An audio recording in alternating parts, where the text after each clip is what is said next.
बिस्मिल्लाहिर्रहमानिर्रहीम और अस्सलाम वालेकुम।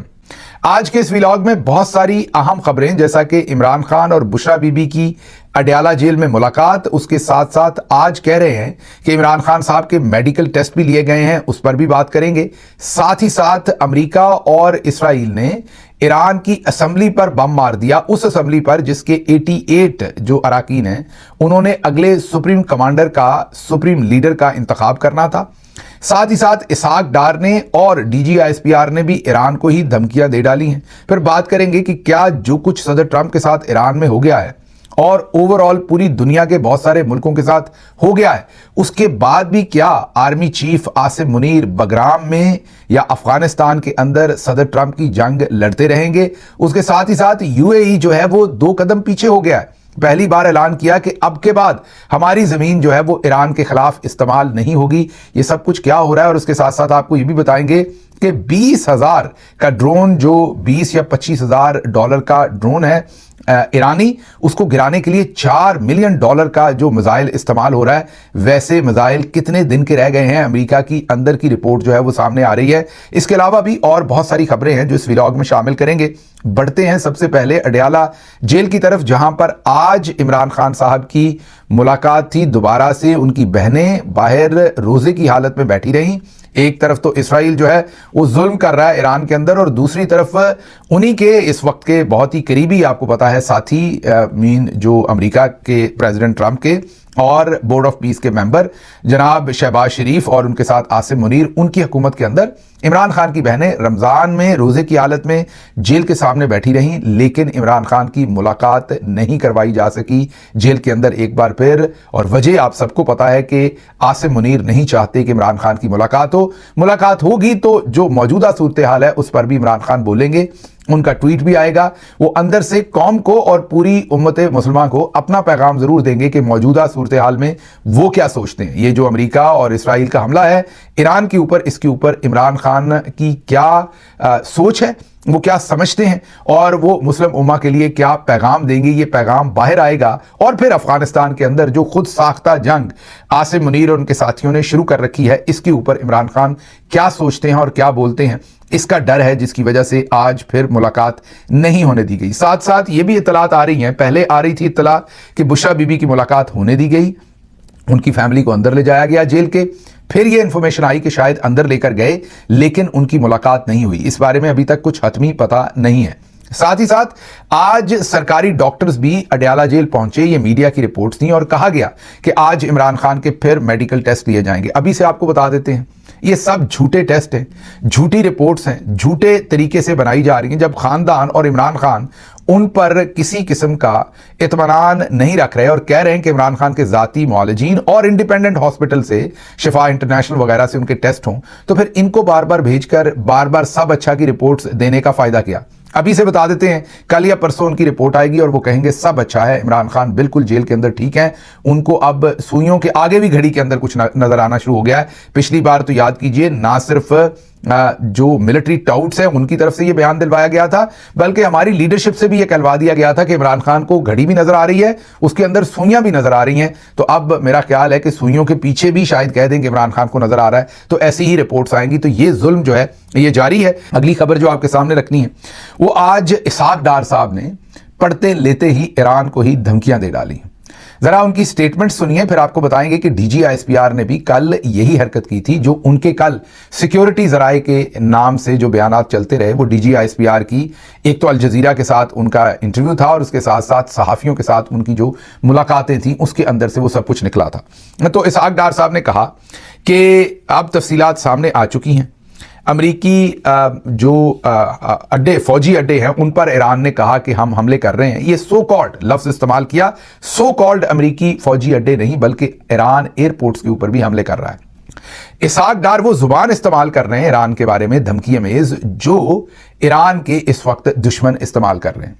इसहाक डार कह रहे हैं कि ईरान जो कह रहा है कि वो फौजी अड्डों पर हमले कर रहा है, वो सो कॉल्ड फौजी अड्डे नहीं है। सो कॉल्ड के लफ्ज पर आप तवज्जो दीजिए, वो एयरपोर्ट्स के ऊपर भी हमले कर रहा है। आगे सुनिए जरा, जिसमें एक पाकिस्तानी भी शहीद हुआ है। इस बेशर्म आदमी को, जो पाकिस्तानी शहीद हुए हैं कराची में, उनके बारे में कोई परवाह नहीं है। इस बेशरम आदमी को जो इस्लामाबाद में पाकिस्तानी शहीद हुआ उसके बारे में परवाह नहीं है, जो एक मिसाइल का मलबा लगने से, क्योंकि मिसाइल को इंटरसेप्ट किया गया, उसका मलबा नीचे गिरा और एक पाकिस्तानी को लगा और वो शहीद हुए, यूएई के अंदर जाँ बाक हुए, उस पाकिस्तानी का इनको बहुत फिक्र है। लेकिन जो पाकिस्तान के अंदर फायरिंग से शहीद हो गए सारे, उनका इसहाक डार को कोई फिक्र नहीं। आगे चलते हैं। फील्ड मार्शल सैयद आसिम मुनीर और शहबाज शरीफ ने ईरान और अमेरिका के दरमियान मुज़ाकरात कराने की सरतोड़ कोशिशें की। अगर ईरान गल्फ ममालिक पर हमला ना करता तो हम इन ममालिक को भी अपने साथ खड़ा करते। हमने ईरान पर हमले की फौरी तौर पर मजम्मत की, जो ऑन रिकॉर्ड है। अब जरा इस सारे मामले को देखिए कि वैसे तो इसहाक डार अभी आपको पता है कि उम्रा कर रहे थे, और जब मैं इनको देखता हूं तो फिर मैं सोचता हूं कि अल्लाह मियां कुछ लोगों को तो जाहिर है बख्शने के लिए, उनके गुनाहों को खत्म करने के लिए अपने घर बुलाते होंगे। कुछ लोगों को शायद इसलिए भी बुलाते होंगे कि रिकॉर्ड रखें और क़यामत के दिन उनकी शक्ल के ऊपर उनको दिखाएं कि तुम मेरे घर आते भी झूठ बोल के आए थे और यहां से जाके भी तुमने ये कारनामे किए थे, तुम्हें मेरा कोई डर नहीं था और तुम्हें कोई एहसास नहीं था कि तुम मेरे घर आ रहे हो या मेरे घर से जा रहे हो, तुमने अपनी कार्रवाइयां वही रखी जो पहले करते थे। इसहाक डार पर वो सब सादिक है। पहले तो वो जो खबर बाकिर सज्जाद ने कल रखी थी, हमने उस खबर को कवर किया था, जिसमें उन्होंने ये बताया था कि जो रहबर थे मीन ईरानी, जो सुप्रीम लीडर सैयद आयतुल्लाह खामेनाई जो अब शहीद हो चुके हैं, उनसे आसिम मुनीर ने मुलाकात की और ट्रंप के साथ डील शील करवाने की कोशिश की। उनको जोर देते रहे कि आप मुझे ट्रंप के लिए कोई खुसूसी पैगाम दें, मतलब कोई खुसूसी कंसेशन दें, घुटने टेक दें। मैं जाके ट्रंप को बताता हूं कि मैंने मना लिया उन्हें, वो घुटने टेक गए हैं। उन्होंने आगे से इनकी बात सुनी अनसुनी कर दी और इनको कहा कि let's focus on Pakistan Iran relationship, हमें आपस के रिलेशनशिप अच्छे करने हैं। अब ये तो खबर कंफर्म हो गई, आज इसहाक डार ने खुद कंफर्म कर दिया कि फील्ड मार्शल आसिम मुनीर ये करवा रहे थे। साथ उन्होंने बेचारे अर्दली का नाम लिया, हालांकि अर्दली बेचारा तो आजकल एक डिप्टी सेक्रेटरी का तबादला अपनी मर्जी से नहीं कर सकता, तो उन्होंने क्या करवाने। तो ये कंफर्म हो गई बाकिर सज्जाद की खबर। आज इसहाक डार ने असम्बली के फ्लोर पर कंफर्म कर दिया कि आसिम मुनीर इस काम के अंदर इन्वॉल्व हुए थे। अब जरा आगे चलते हैं। अब कहते हैं कि अगर ईरान गल्फ ममालिक पर हमला ना करता तो हमने उन्हें उनके साथ खड़े कर देना था। कब ईरान ने कब हमला किया गल्फ ममालिक के ऊपर? जवाब कब दिया? जब आयतुल्लाह खामेनाई शहीद हो गए, उनकी बीवी शहीद हो गई, उनके बच्चे हो गए, 168 के करीब 168 के करीब स्कूल की बच्चियां शहीद हो गई। ईरान की तबाही निकाल के रख दी, उनकी मेजर लीडरशिप जो थी वो एलिमिनेट कर दी गई और उसके बाद उन्होंने फौजी अड्डों के ऊपर हमला किया। जाहिर है कुछ होटल्स पे भी किया, जो वो ये क्लेम करते हैं अकॉर्डिंग टू ईरान कि वहां पर अमेरिकी जो आर्म्ड फोर्सेस के लोग थे वो रहाइश पजीर थे, इसलिए उन होटल्स पर हमने हमला किया है, या एयरपोर्ट्स के ऊपर उनके जहाज खड़े थे जहां पर हमने हमला किया है। तो अब आप कह रहे हैं कि आपने उनको साथ खड़ा कर देना था गल्फ कंट्रीज को। मीन कब खड़ा कर देना था? जब ईरान मलियामेट हो गया पूरा या हो जाता, उसके बाद करना था, तो उससे पहले करना था। ये तमाम अगर खलीजी ममालिक साथ खड़े होते तो ये हादसा होता ही ना, ये सब कुछ इस तरीके से होता ही ना। तो इसहाक डार साहब एक तो गैस लाइटिंग कर रहे थे आज, उसके बाद उन्होंने कहा कि हमने ईरान पर हमले की फौरी तौर पर मजम्मत की। ये भी झूठ है। सबसे पहले इन्होंने चुप रहे, बहुत देर चुप रहे, पूरा दिन चुप रहे हमले के बाद, और इन्होंने सबसे पहले मजम्मत की ईरान के रिस्पॉन्स की, जो यूएई पे गया, जो सऊदी अरब पर गया, जो कतर पे गया और दूसरे मुल्कों पर, और फिर अगले दिन जाकर या उस दिन लेट नाइट इन्होंने वो भी मजम्मत शजम्मत कोई नहीं की, बस कहा कि ये ठीक नहीं हुआ, ये हमला नहीं होना चाहिए। किसी का नाम नहीं लिया कि अमेरिका ने हमला किया, इसराइल ने किया, नहीं करना चाहिए था। कोई उसके अंदर डिटेल्ड स्टेटमेंट नहीं थी, जिस तरह की स्टेटमेंट और बहुत सारी जगहों से, मतलब इनसे बेहतर तो इस चीज़ की जो मजम्मत थी वो स्पेन ने कर दी, जो कि एक यूरोपियन मुल्क है, वहां से बेहतर मजम्मत आ गई, इनसे मजम्मत ना की जा सकी। तो ये सूरत हाल है। हम आगे चलते हैं। हम सऊदी अरब के साथ दिफाई मुआहदे में हैं, उसके तहत मैंने वहां की क़यादत से रब्ता किया। उन्होंने कहा कि ईरान को कहें कि इसकी सरजमीन हमारे खिलाफ इस्तेमाल ना हो, जिसकी मैंने गारंटी लेकर दी। ये साका जी बता रहे हैं, माजरत इसहाक उनका नाम है, लोग प्यार से उन्हें साका भी कहते हैं। तो ये साका जी कह रहे हैं कि मैंने गारंटी लेकर दी कि सऊदी अरब की ज़मीन के ऊपर कुछ नहीं होगा। अच्छा खैर, आप देखें बाकी ममालिक के बरक्स सऊदी अरब पर सबसे कम कार्रवाई हुई। इसहाक साहब ये बता रहे हैं कि उनकी गारंटी की वजह से ईरान ने देखें सऊदी अरब पर कम हमला किया है, बाकी ममालिक पर ज्यादा किया। तो साका जी तुसी बाकी ममालिक में भी गारंटी ला देंगे, और सबसे पहले तो अगर आप इतनी पावरफुल से तो बेचारे ईरान को ही गारंटी ले देते जिसके साथ ये सब कुछ हो गया है। वो जो 168 बच्चियां बेचारी शहीद हो गई स्कूल की, उन्हीं के माँ बाप को गारंटी ले देते तो थोड़ी मेहरबानी होती। बहरहाल ये सूरत हाल जो है, ये इसहाक साहब ने आज पार्लियामेंट के फ्लोर के ऊपर डायरेक्टली ईरान को एक्यूज कर दिया हमलों का। ईरान को एक्यूज कर दिया कि उन्होंने सब कुछ गलत किया। ईरान कोई कहा है कि आपको अगर हमले ना करते तो हम ये कर देते, हम वो कर देते, तो ये इनकी लाइन और लेंथ क्या है ये आपने देख ली। अब डीजी आईएसपीआर जो है वो भी कल सहाफियों से मिले थे और उसमें 2-3 चीदा बातें। एक तो उनका बयान सामने आ गया था जो कल ही हमने रिपोर्ट किया था, सिक्योरिटी जराए से अपने नाम के बगैर चलाया था, जिसमें उन्होंने भी ईरान को ही तंबीह की थी कि आपको खलीजी ममालिक के ऊपर हमला नहीं करना चाहिए था। मतलब डीजी आईएसपीआर का इस्तदलाल ये है कि तमाम खलीजी ममालिक जो है वो अपने अड्डे दें। अभी ये अपने मुंह से ये कहते हैं कि अफगानिस्तान से हम पर हमले होते इसलिए हम वापस अफगानिस्तान पर हमले कर रहे हैं। ये डीजी आईएसपीआर का इस्तदलाल है और इसी इस्तदलाल के साथ पाकिस्तान एयरफोर्स ने काबुल पर बमबारी की, पाकिस्तान एयरफोर्स ने कंधार पर बमबारी की, एक ऐसी जंग छेड़ दी जिसकी जरूरत नहीं थी, जो आसिम मुनीर छेड़ रहे हैं और पिछले 1 साल से कोशिश कर रहे हैं। इनका इस्तदलाल ठीक है कि अगर अफगानिस्तान की जमीन से कोई दहशतगर्द नॉन स्टेट एक्टर जो है वो हमला कर दे तो ये कहते हैं कि हमारे पास अब इस चीज की रीजन मौजूद है कि हम अफगानिस्तान पर हमला कर दें। लेकिन खुद डीजी आईएसपीआर ईरान को वार्निंग दे रहे हैं कि जिनके मुल्कों से आप पर हमला हो रहा है, फौजी अड्डे दिए हुए हैं, वहां पर आप हमला नहीं कर सकते। माशाल्लाह, एक तो ये इन्होंने पैगाम दिया। दूसरा, उसी सिटिंग में उन्होंने ये बताया कि कराची में जो फायरिंग हुई उसका कोई पता नहीं किसने फायरिंग की और उस पर जेआईटी बननी चाहिए। दूसरी तरफ सिंध पुलिस, बिलावल जरदारी की पुलिस आगे बढ़ी और उन्होंने कहा हमने किया फायरिंग। अब रॉयटर्स ने स्टोरी कर दी है, बाकायदा अमेरिकी न्यूज एजेंसी ने कह दिया कि वहां पर जो फायरिंग हुई वो अमेरिकी मैरीन्स ने की, मीन अमेरिकी फौजी एहलकारों ने की जो कॉन्सुलेट के अंदर अपॉइंटेड थे। अब इनके पल्ले क्या रह गया? वैसे पल्ले तो पहले भी कुछ नहीं है, झूठी बोलते हैं, लेकिन आपको बोलने की क्या जरूरत थी? आप पुलिस हैं, आप खैर इस टाइम तो सब कुछ आप ही हैं, लेकिन आप खामोशी रहें, आप ना बोलें। आप उस पर जेआईटी बनवा रहे थे, रॉयटर्स ने स्टोरी करके आपकी जेआईटी जो है वो पहले ही मतलब बता दिया कि हुआ क्या है।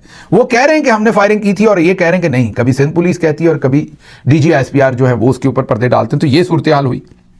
अब आगे चलते हैं। अब हुकूमत ने मौजूदा सूरत हाल के अंदर पार्लियामेंट का एक इन कैमरा इजलास, और उसकी भी पूरी पार्लियामेंट नहीं, उसकी भी जो सिक्योरिटी कमेटी वगैरह है उसका इन कैमरा इजलास बुलाने की एक दागबेल डाली है। मकसद प्रोपेगेंडा है और कुछ भी नहीं है। क्या इन कैमरा इन्होंने पूछा किसी से है नहीं, इवन बेचारे अर्दली से नहीं पूछा, उसको बाद में जीएचक्यू बुलाया और अफगानिस्तान पर एक झूठी जंग जो है, एक ऐसी जंग जो पाकिस्तान को नहीं चाहिए थी, वो शुरू कर दी और खामखा अपने लिए एक और महाज गर्म कर दिया सिर्फ इसलिए कि सदर ट्रंप को बगराम एयरबेस चाहिए था। अब कहते हैं कि हमने पार्लियामेंट को एतमाद में लेना है। राना सनाउल्लाह और डॉक्टर तारिक फजल चौधरी वज़ीर आज़म हाउस में कल होने वाली इन कैमरा ब्रीफिंग, ये इन कैमरा ब्रीफिंग देने पर अपोजिशन इत्तेहाद के पास पहुंच गए। सेनेट के अपोजिशन लीडर अलामा राजा नासिर अब्बास और कौमी असम्बली के अपोजिशन लीडर महमूद खान अचकज़ई को दावत दी। मेरे ख्याल में तो उन्हें नहीं जाना चाहिए। उन्हें ये शर्त रखनी चाहिए कि पहले अवाम के सामने ये बताएं कि किन हालात की वजह से इन्होंने ये हमला किया है। अच्छा, अब आगे चलते हैं। ईरान ने अटैक किया है कि जो फुजैरा ऑयल फील्ड्स हैं यूएई की, ये एक सानवी आप ये कहिए कि जो गुजरगाह है वहां समुंदर की, वहां पर तो रोक दिया उन्होंने सब कुछ हरमस में। अब ये उनके पास एक सेकेंडरी ऑयल सप्लाई का सिस्टम था जिसके ऊपर ईरान ने हमला कर दिया। लेकिन साथ ही ईरान ने ओमान पर किसी भी हमले को तरदीद कर दिया कि हमने ओमान पर कोई हमला नहीं किया, जिससे ये नजर आता है कि वो जो खबर थी टकर कार्लसन की कि पकड़े गए हैं मुसाद के एजेंट सऊदी अरब में और कतर में कि वो बम धमाके करवाकर ईरान पर डालना चाहते थे, वो खबर अब ओमान के बारे में भी नजर आ रही है कि वहां पर भी शायद मामलात ऐसे ही थे। तो अब ये जो फुजैरा के ऊपर हमला हुआ है, इससे ऑयल सप्लाई मजीद कम हो जाएगी और ऑयल की प्राइसेस बढ़ेंगी और पूरी दुनिया को फिर जाहिर है इसके नुकसानात जो हैं वो होंगे ही होंगे। उसके साथ ही साथ ईरान ने यह भी कहा है कि जो स्ट्रेट्स ऑफ हॉर्मुज़ है वहाँ से चाइना के शिप्स जो हैं वो गुजर सकते हैं, उनके तेल को हम नहीं रोकेंगे क्योंकि चाइना ने हमारे खिलाफ ऐसा कुछ नहीं किया। उन्होंने हमारे खिलाफ कोई ऐसा एक्शन नहीं किया कि हम उनके जहाज़ों को रोकें, तो उनके जहाज़ों को इजाज़त होगी। ये भी अब रिपोर्ट किया जा रहा है। मैंने बड़ी इंपॉर्टेंट बात और भी आपसे करनी थी, वो एनालिसिस कल अगले व्लॉग में दूंगा। वो खबरें ज़्यादा हो गई तो मैं कवर नहीं कर सका उसको। वो मैंने एनालिसिस आपके सामने रखना है कि क्या ये जो कुछ भी हुआ है इसके बाद भी आसिम मुनीर साहब जो है वो बगराम की जंग लड़ेंगे और उन्हें लड़नी चाहिए। जो नताइज ईरान ने दे दिए हैं और जिस तरह की सूरत हाल ईरान ने मुरतब और बर्पा कर दी है खित्ते के अंदर, और अब एक एक करके सब पीछे हट रहे हैं, क्या इसके बाद भी ये जो जंग अफगानिस्तान की आसिम मुनीर ने शुरू कर रखी है बगराम एयरबेस के लिए, क्या ये अभी भी होश के नाखून नहीं लेंगे? क्या ये अभी भी उस जंग को जारी रखेंगे आसिम मुनीर, या ये बाज आ जाएंगे? ये फैसला आने वाले दिनों में होगा। लेकिन इस मौजू के ऊपर सुबह के व्लॉग में बात करेंगे। मुझे यहां से इजाजत दीजिए। अल्लाह आपका हामी नासिर हो। पाकिस्तान जिंदाबाद।